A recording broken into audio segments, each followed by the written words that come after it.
19절부터 28절까지 말씀입니다.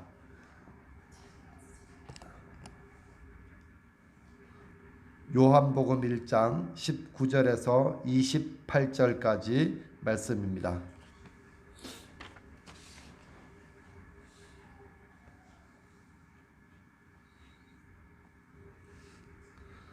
우리 한 절씩 번갈아 가면서 읽도록 하겠습니다. 유대인들이 예루살렘에서 제사장들과 레위인들을 요한에게 보내어 내가 누구냐 물을 때에 요한의 증언이 이러하니라.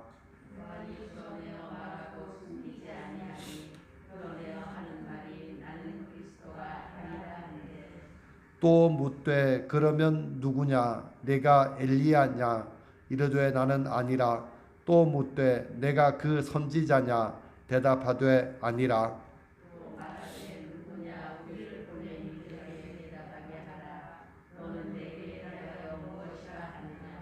이르되 나는 선지자 이사야의 말과 같이 주의 길을 곧게 하라고 광야에서 외치는 자의 소리로라 하니라. 또 물어 이르되 내가 만일 그리스도도 아니요 엘리야도 아니요 그 선지자도 아닐진데 어찌하여 세례를 베푸느냐.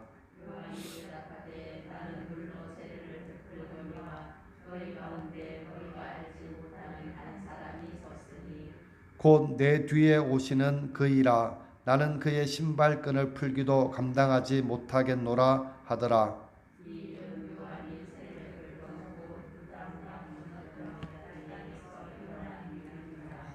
아멘. 오늘은 대강절 세 번째 주일입니다. 우리 기독교 신앙에서 가장 초점이 되는 분은 바로 예수 그리스도입니다.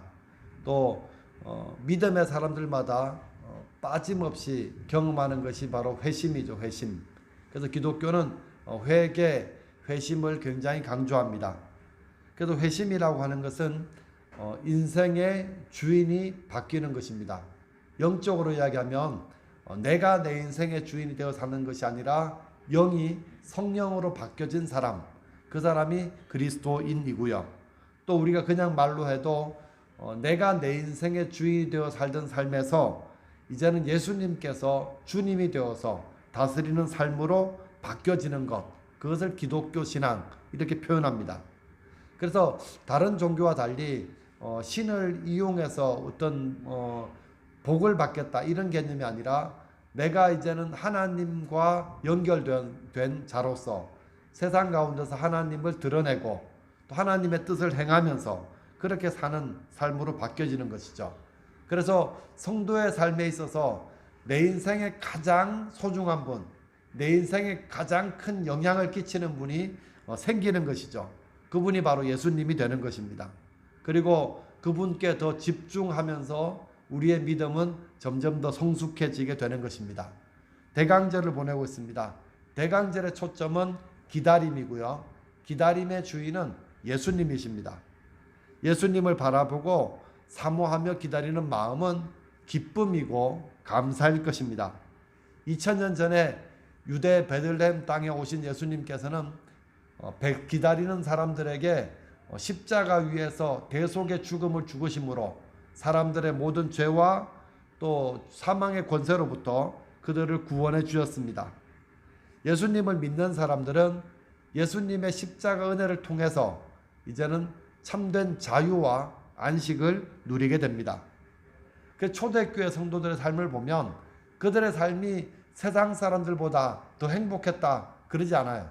환경을 보면 더 어려웠고요, 더 치열했고요, 더 내몰리고 쫓기고 박해당하고 감옥에 갇히고 순교하는 그러한 삶을 살았습니다. 하지만 그들의 삶 속에는 그들과 함께 하시는, 우리와 함께 하시는 하나님을 모신 그러한 기쁨이 있었습니다. 비록 현실은 가난이고 박해이고 어려움이었지만, 아픔이 가득했지만 함께 하시는 주님, 그 주님 때문에 기뻐했고 또 그 기쁨으로 하나님께 감사하며 순종했습니다. 성도 여러분, 지금도 하나님께서 살아계시는 분이심을 믿으시기 바랍니다. 하나님께 살아 계셔야만, 그 믿음이 있어야만 우리가 예배 드리는 것도 의미가 있어요. 우리가 성경 말씀을 읽는 것도 하나님이 살아 계시고 지금도 이 약속을 이루시는 분이라는 믿음이 있을 때에 읽을 때 의미가 있는 것입니다.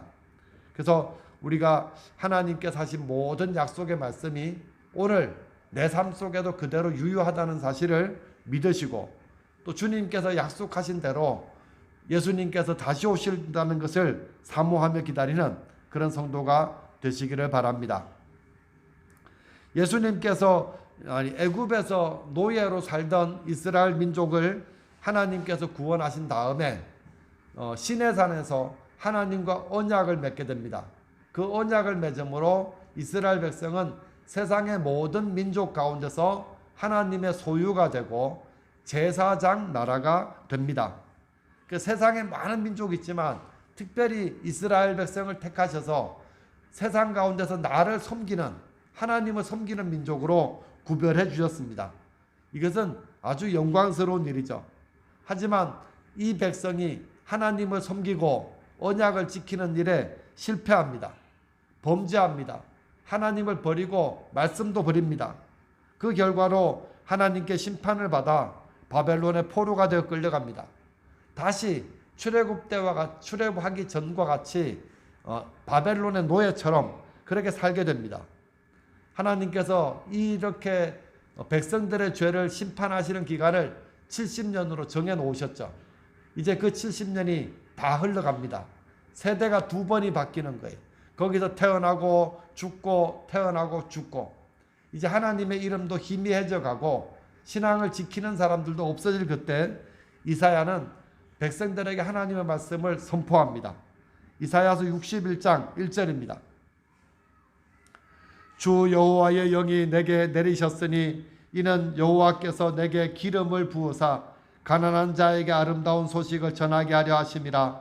나를 보내사 마음이 상한 자를 고치며 포로된 자에게 자유를, 갇힌 자에게 노임을 선포하며 여호와의 은혜의 해와 우리 하나님의 보복의 날을 선포하여 모든 슬픈 자를 위로하되 무릇 시온에서 슬퍼하는 자에게 화관을 주어 그 죄를 대신하며 기쁨의 기름으로 그 슬픔을 대신하며 찬송의 옷으로 그 근심을 대신하고 그들이 의의 나무 곧 여호와께서 심으신 그 영광을 나타낼 자라 일컬음을 받게 하려 하심이라.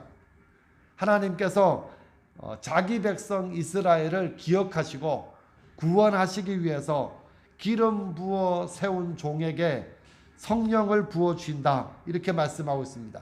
여기 기름 부음을 받은 자, 누군가 하면 메시아죠. 기름 부음을 받은 자라는 말뜻이 바로 메시아라는 뜻입니다. 그래서 그를 통해서 가난한 자에게 아름다운 소식이 전해집니다. 마음이 상한 자가 고침을 받습니다. 포로된 자에게 자유가 선포됩니다. 갇힌 자에게 노임이 선포됩니다. 이 날은 이스라엘 백성에게 회복의 날, 다시금 자유케 되는 날, 그리고 기쁨이 회복되는 그러한 날이 될 것입니다. 2절 말씀 보면 여호와의 은혜의 해, 우리 하나님의 보복의 날을 선포한다, 이런 표현이 있습니다.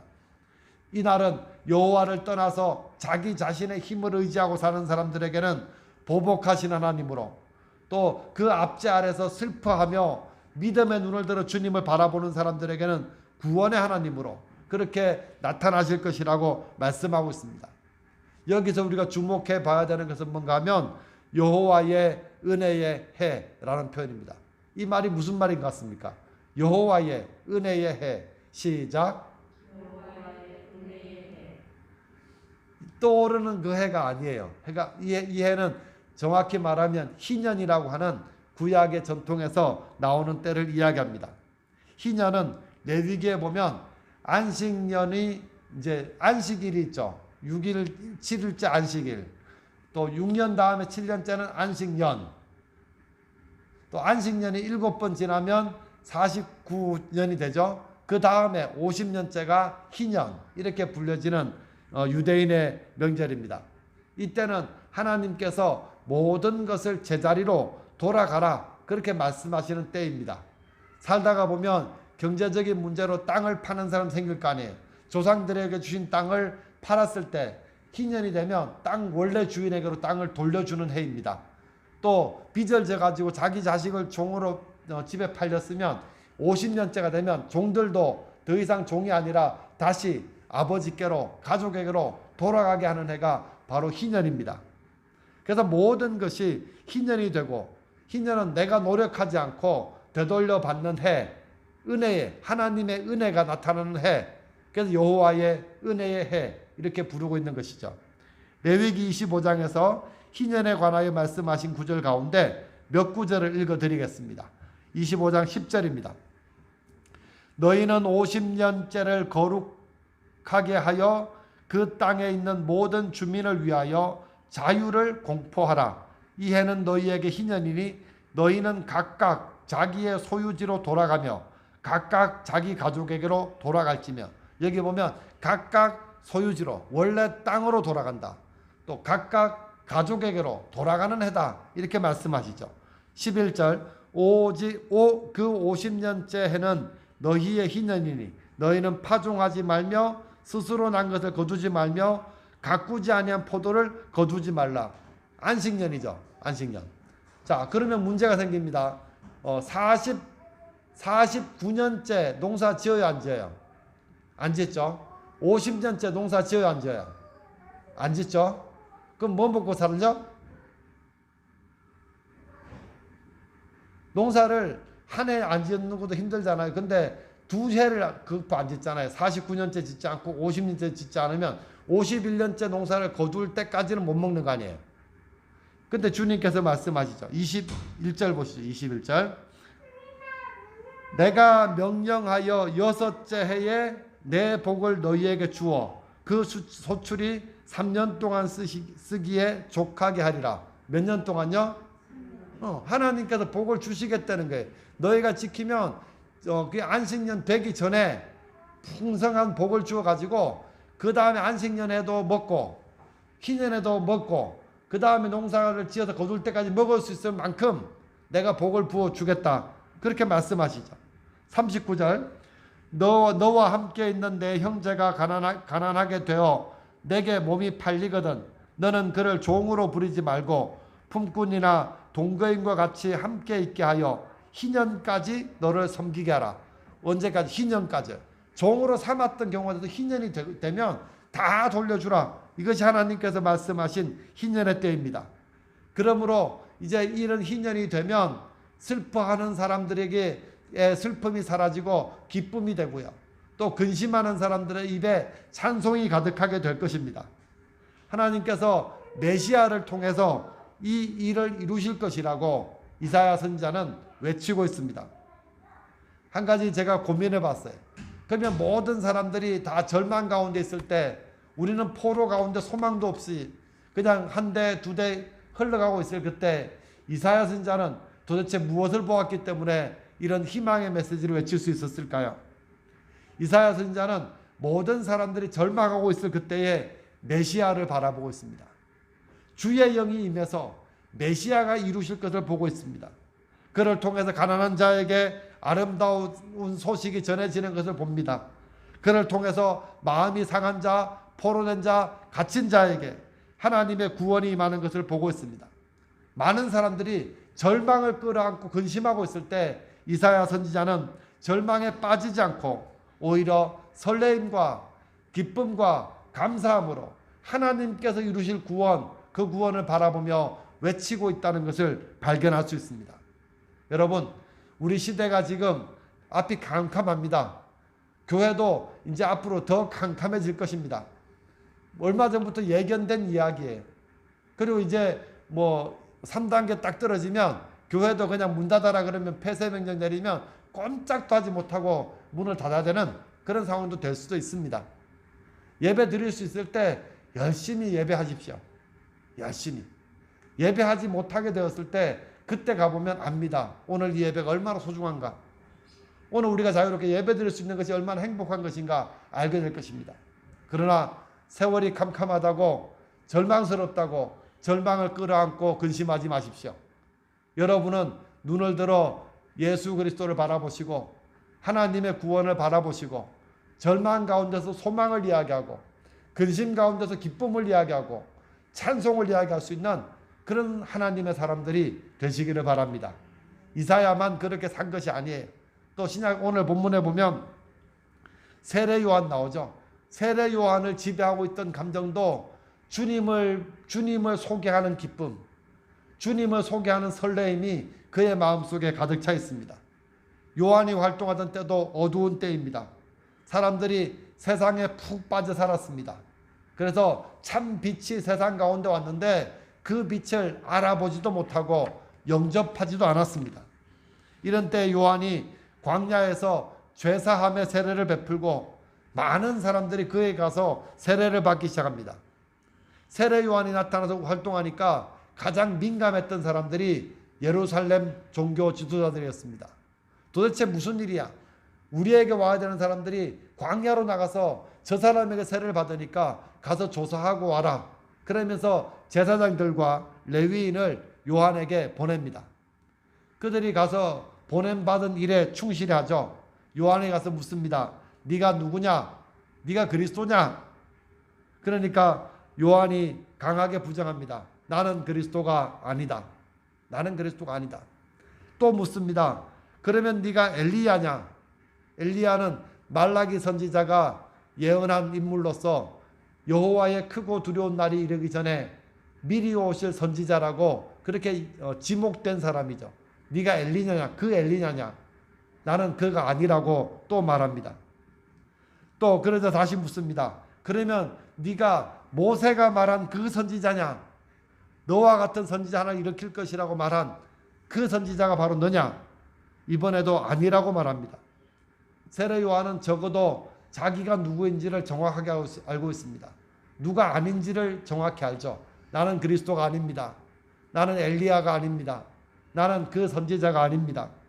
이 사람들이 다 탐낼 만한 이 타이틀을 그는 다 거부합니다.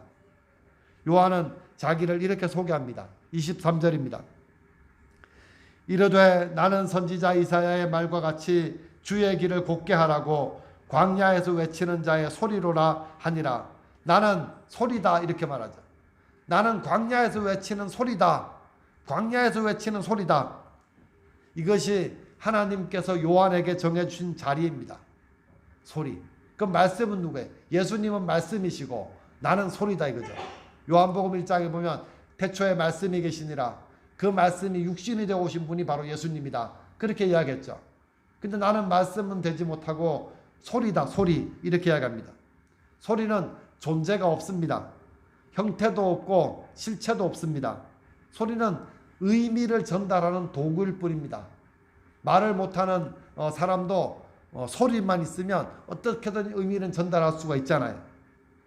예전에 보면 이제 왕이 행차할 때 나팔수가 먼저 가서 나팔을 뿌 하고 붑니다. 그러면 사람들은 그 나팔 부는 사람을 주목하지 않습니다. 나팔 소리 뒤에 오는 왕에게 더 집중하죠. 모두가 왕을 바라보며 환영합니다. 나팔수는 나팔 한번 불고 그냥 사라져 버립니다. 세례 요한은 나는 예수님을 증거하고 흔적도 없이 사라지는 그러한 소리와 같다. 그렇게 자기 자신을 알고 있습니다. 세례 요한은 사람들이 좋아할 만한, 사람들이 듣기 좋아하는, 사람들의 마음을 끌만한 매력적인 소리를 말하지 않습니다. 오히려 반대예요. 죄를 드러나게 하고 어두움을 알게 하고 교만을 꺾어버리고 자기가 얼마나 더러운지를 알게 하며 위선을 폭로하며 빛을 영접하게 만드는 아주 불편하고 껄끄러운 소리를 광야에서 외쳤습니다.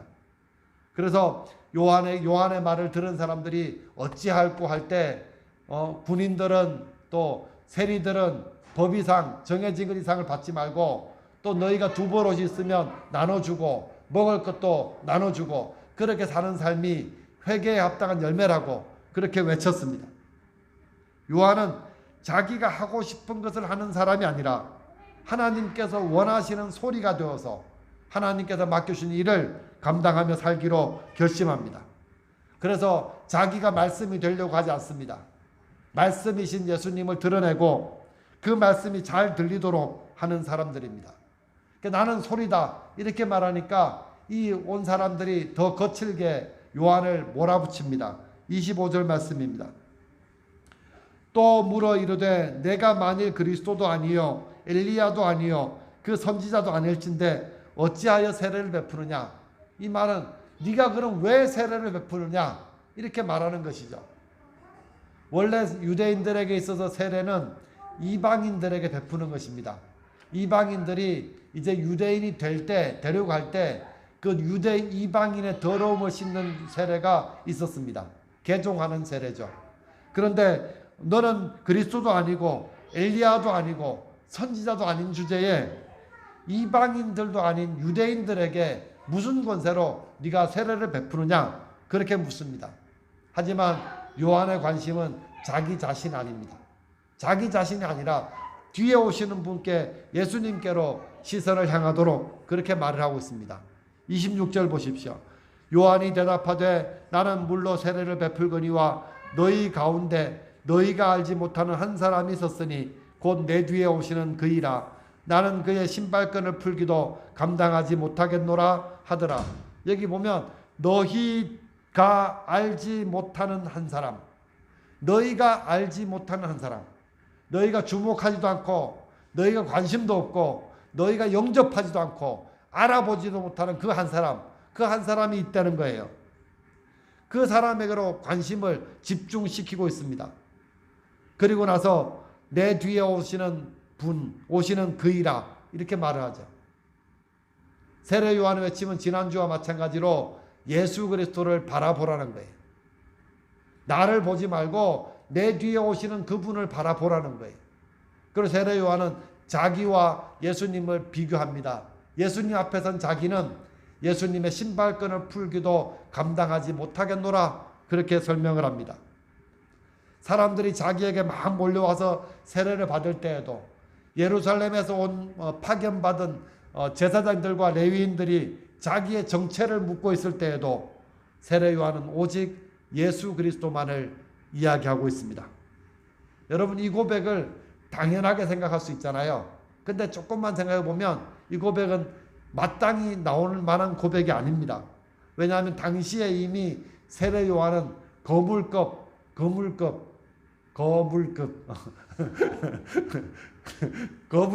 인사가 되었습니다. 왜냐하면 그가 광야에서 세례를 베풀 때 많은 정치인들도 또 많은 유력한 사람들이 와서 그 앞에 무릎을 꿇고 세례를 받았거든요. 또 예수님도 뭐라고 이야기합니까? 여자가 낳은 자 중에 세례 요한보다 큰 자가 없다고 말씀하셨거든요. 예수님도 이미 말라기 선지자가 예언한 엘리야가 이미 왔는데 세례 요한이 바로 엘리야다 그렇게 말씀하셨거든요. 내노라 하는 많은 지도자들이 세례 요한 앞에 와서 교제를 했거든요. 그런데 이 모든 것 다 내려놓고 관심도 없어요. 오직 세례 요한의 관심은 예수님께 있고 나는 예수님의 신발끈을 풀기도 감당하지 못한다고 그렇게 고백합니다. 여러분 캄캄한 시대에 하나님 말씀이 없어진 그때에 세례 요한은 아무도 바라보지 않는 예수님, 그 예수님을 바라보았습니다.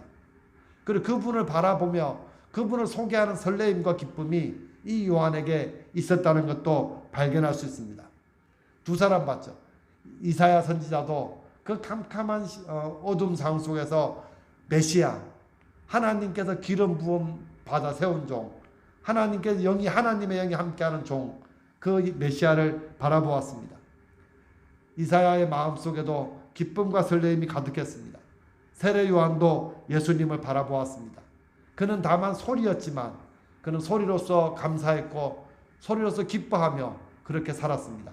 나중에 그 헤로디아의 딸에게 이제 목이 잘려서 소반에 담겨지는 삶이었지만 그는 행복하고 감사했고 기뻐했습니다. 여러분 오늘 우리도 예수님을 바라보며 그분의 소리가 되어 살아야 합니다. 이런 사람을 그리스도인 그렇게 부릅니다. 지금 비록 고통이 있고 지금 아프고 지금 가난하고 지금 마음이 답답해도 그것과 상관없이 기뻐하고 주님을 모신 기쁨으로 기뻐하고 감사하며 순종하며 살 수 있는 사람이 그리스도인입니다. 절망이 가득한 세상에서 이제는 답이 없구나 그렇게 말하는 사람들에게 소망을 보여줄 수 있는 사람이 바로 그리스도인입니다. 그렇게 사시기 바랍니다. 사도 바울은 더 정확하게 이야기합니다. 데살로니가전서 5장 16절입니다. 읽어보겠습니다. 항상 기뻐하라, 쉬지 말고 기도하라, 범사에 감사하라. 이것이 그리스도 예수 안에서 너희를 향하신 하나님의 뜻이니라.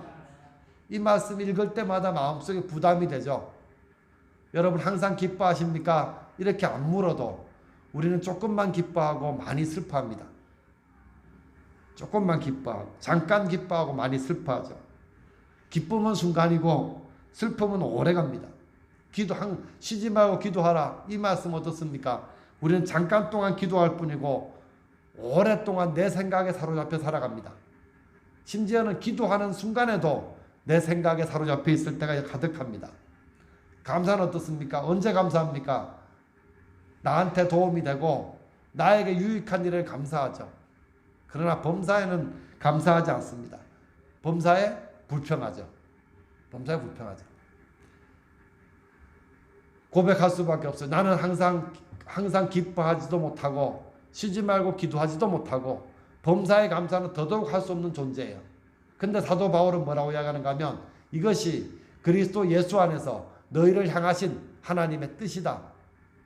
이 말을 다시 말하면 하나님께서 너희로 하여금 이런 사람이 되게 하실 수 있다는 것을 이야기해 주고 있습니다. 하나님께서 이런 사람이 되게 만들어 주셔야만 이렇게 될 수도 있다는 이야기죠. 실제로 사도 바울의 모습을 봅니다. 바울은 예수님을 믿기 전에, 예수님 만나기 전에 교인들을 박해하는 일을 열심히 했던 사람입니다. 그런데 예수님 만나고 난 다음에 이제 복음을 전하는, 자기가 그토록 미워했던 예수님의 복음을 전하는 사람으로 이제 부름을 받습니다. 복음을 전했는데 딴 사람들 복음을 잘 듣지 않습니다. 유대인들이 따라다니면서 방해하고 박해하고 괴롭힙니다. 죽을 뻔한 고비도 여러 번 겪습니다. 복음을 전하면 전할수록 삶은 힘들어지고 박해자는 더 많아지고 맨 마지막에 예루살렘에 갔을 때는 내가 사도 바울을 죽이지 않고서는 먹지도 않고 잠도 자지 않겠다. 이렇게 결사대가 40명이나 사도 바울 하나를 죽이겠다고 모여드는 모습도 찾아볼 수가 있습니다. 그가 한 번은 감옥에 갇혔는데 감옥 바깥에 있는 성도들에게 편지하면서 여러분 기뻐하십시오. 항상 기뻐하십시오. 이렇게 편지했습니다. 놀랍지 않습니까? 이것은 감옥에 지금 갇혀 있지만 사도 바울의 마음속에는 기쁨이 가득하다는 것을 보여줍니다. 내게 기쁨이 가득한데 여러분도 기뻐하십시오. 내가 다시 말하노니 기뻐하십시오. 이렇게 편지를 쓰고 있는 거예요. 여러분 감옥에 갇히는 건 어려운 일이죠. 답답한 일이죠. 감사한 일은 더더욱 아니잖아요. 그래서 사도 바울이 감옥에서 기뻐했었던 이유는 그 하나님께서 하시는 일, 하나님께서 이루실 일들을 미리 바라보았기 때문입니다. 나는 억울하고 나는 답답하고 분하지만 하나님께서 나의 삶을 받으셨다는 기쁨이 그에게 있었습니다. 하나님께 나를 아신다는 기쁨이 있었습니다. 그렇기 때문에 나의 의는 배설물처럼 버리고 내가 자랑하고 내가 자부심을 가지고 살았던 것도 배설물처럼 버리면서도 조금도 아까워하지 않았습니다. 그는 어떤 형편에 있든지 내가 두들겨 맞든지 내가 밥을 먹든지 못 먹든지 내가 건강하든지 아프든지 그의 마음속에 기쁨이 충만하였다. 그렇게 말할 수 있습니다. 빌립보서 4장 4절입니다. 주 안에서 항상 기뻐하라. 내가 다시 말하노니 기뻐하라.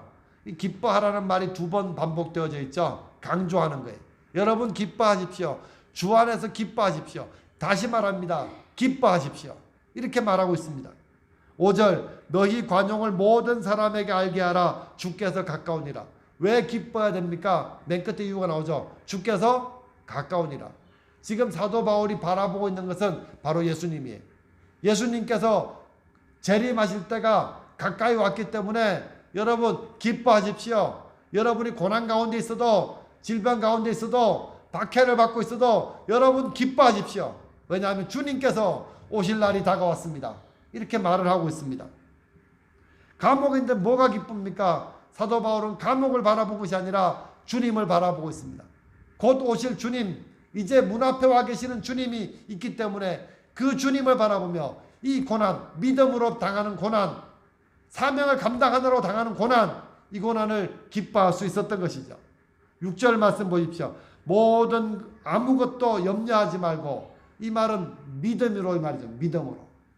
염려하지 말고 믿는 믿음이 있어야만 기뻐할 수 있다는 것이죠.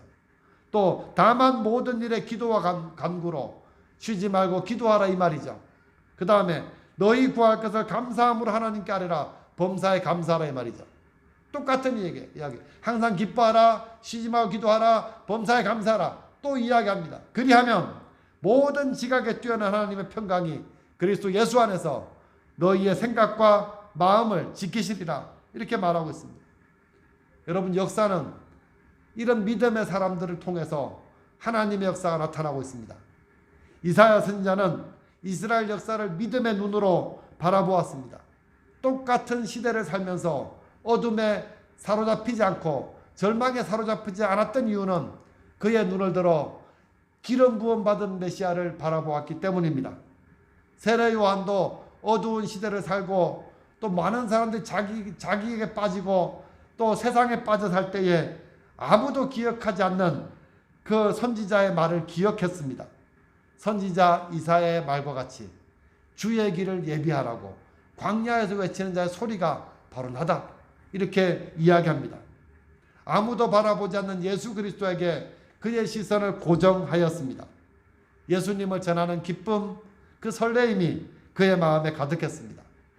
이제 대강절을 살아가는 우리도 예수님을 바라보아야 합니다. 그분은 분명히 다시 오실 것입니다. 우리는 알지 못하지만 그 약속을 하신 하나님께서 전능하신 능력으로 그 약속을 반드시 이루어낼 것이기 때문입니다. 주님 오시는 그날까지, 주님 다시 만나는 그날까지 흔들리지 말고 믿음의 길을 잘 걸어가시기 바랍니다. 내가 가는 이 길 끝에는, 내 인생의 종말 끝에는 주님께서 계시다는 것을 분명히 바라보시기 바랍니다. 항상 기뻐하며 쉬지 말고 기도하며 범사에 감사하며 하루하루를 믿음으로 살아내시기 바랍니다. 다른 사람은 절망하고 다른 사람은 탄식하고 다른 사람은 눈물 흘린다고 할지라도 여러분들은 성도의 삶을 살아내시기를 바랍니다. 그 기쁨과 감사와 설레임으로 다시 오실 예수님을 사모하며 기다리시기 바랍니다. 그럴 때 하나님께서는 세상이 알 수도 없고 세상이 줄 수도 없는 평안을 여러분에게 주실 것입니다. 세상이 누릴 수 없는 기쁨을 여러분에게 채워주실 것입니다. 이런 은혜를 누리며 사는 성도가 되시기 바랍니다. 이사야가 보았던 주님, 세례 요한이 보았던 주님, 사도 바울이 보았던 주님, 그 주님을 여러분의 주님으로 삼고 여러분도 예수님을 바라보며 사모하며 사는 그런 성도가 되시기를 주님의 이름으로 축복합니다. 좋으신 아버지, 은혜와 사랑을 감사합니다. 시대가 점점 어두워져 가고 믿음으로 살기가 힘들어지는 그러한 때를 살고 있습니다. 주님, 우리가 이렇게 모여 예배하는 것도 언제까지나 될지 알 수 없는 환경 가운데 있습니다. 주님, 그러나 이런 때에도 우리의 눈을 하나님께 고정시키고 우리의 구원자로 우리의 삶 가운데 개입하시기 위해서 오시는 예수님께 고정되어 있기를 원합니다. 주님, 세상의 형편을 따라가지 않고 세속에 물들지 않고 오직 하나님을 바라보며 스데반 집사처럼 사도 바울처럼 또 세례 요한처럼 이사야처럼 그렇게 주님 세상 가운데서 존재하는 하나님의 사람이 되기를 원합니다. 주님, 우리에게 은혜를 베풀어 주옵소서, 믿음을 주옵소서, 믿음의 선한 결단을 통하여 하나님의 기쁨으로 하나님께 쓰임받는 도구로 그렇게 살아갈 수 있도록 함께하여 주옵소서. 주님, 우리의 환경이 갈수록 힘들어진다고 할지라도 세상에 알 수 없는 평안과 기쁨과 감사의 내용들로 하나님께서 변화시켜 주시는 은혜를 맛보며 살게 하여 주옵소서. 감사드리며 예수님 이름으로 기도드립니다. 아멘.